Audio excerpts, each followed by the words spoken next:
విజయ్ గారు నమస్తే అండి. నమస్కారం మేడం. నమస్కారం విజయ్ గారు. ఇక జనసేన పరిస్థితి ఏంటి, ఏం తేల్చుకోలేకపోతున్నారు, జనసేన కార్యకర్తలు కూడా అయోమయ పరిస్థితిలో ఉన్నారు అంటూ వాదన కూడా వినిపిస్తుంది. అసలు సీఎం ఎవరు?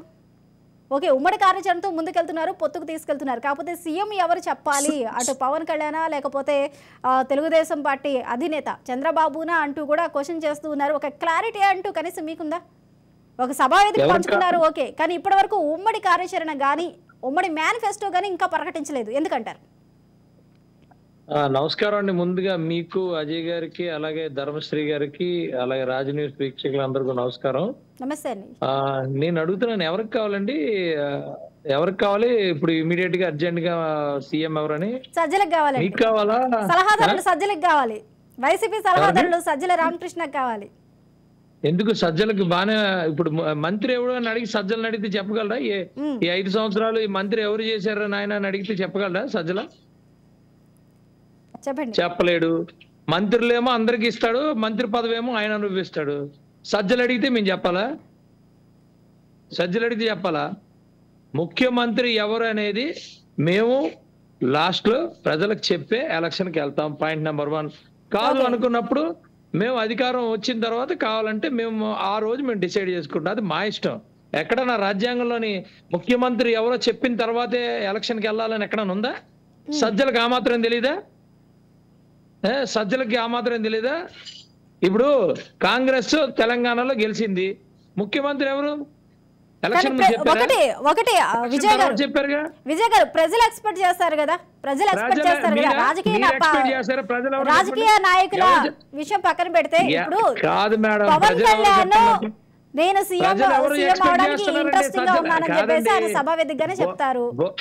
కాదండి, బొర్రలైన వైఎస్ఆర్సీపీ వాళ్ళు దోచికి తినింది సరిపోక ఈ రోజు ముఖ్యమంత్రి ఎవరని గొడవలు అడ్డానికి చెప్తున్నారు.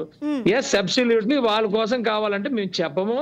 వాళ్ళు ఎంత అయితే ఏడుస్తారో దానికి డబుల్ ఏడమనని మాకేం అభ్యంతరం లేదు. కానీ నేనేమంటానంటే ప్రజలకి 100% మేము చెప్పే వెళ్తాం.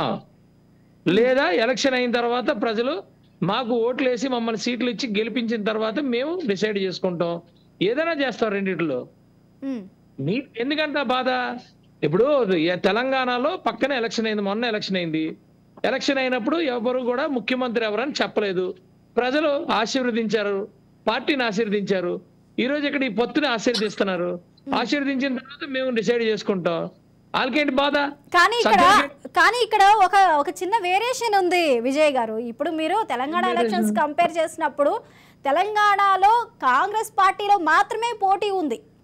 సో అందులో ఎవరో ఒకరిని వాళ్ళు పిక్ చేసుకున్నారు, రేవంత్ సీఎం అని చెప్పారు. కాకపోతే ఇక్కడ ఏపీలో 2 పార్టీలు పొత్తులో ఉన్నాయి. అది టీడీపీ, జనసేన, 2 పార్టీలు, 2 కార్యకర్తలు, 2 సామాజిక వర్గాలు. ఇక్కడ మనం ఆలోచించాల్సింది. మాకు లేని బాధ సజ్జలకి ఎందుకంట? మాకు లేని బాధ మీకు ఎందుకంటాను? మా 2 పార్టీలకు లేని బాధ మీకెందుకు? మీకు ఇప్పుడు ఇందాక మాట్లాడుతూ ఏదో చెప్తున్నారు, ఏది తెలుగుదేశం నాయకులు కార్యకర్తలను జనసేన కార్యకర్తలు చాలా బాధపడి. ఎవడండి చెప్పినోడు? ఆ చెప్పిన ఏదో ఒకటి చెప్పండి. బాధపడిపోతున్నాడని. హ్యాపీగా నిన్న లక్షల్లో జనాలు వచ్చారు. మా ధర్మశ్రీ గారికి తెలియలేదు. ఆయన ఎంతసేపు ఆయన డబ్బా ఆయన కొట్టుకుంటారు. ఏది నన్ను చెప్పమంటారా? చోడవరంలోని ఆయన యాత్ర గురించి నాకు చెప్పంటారా?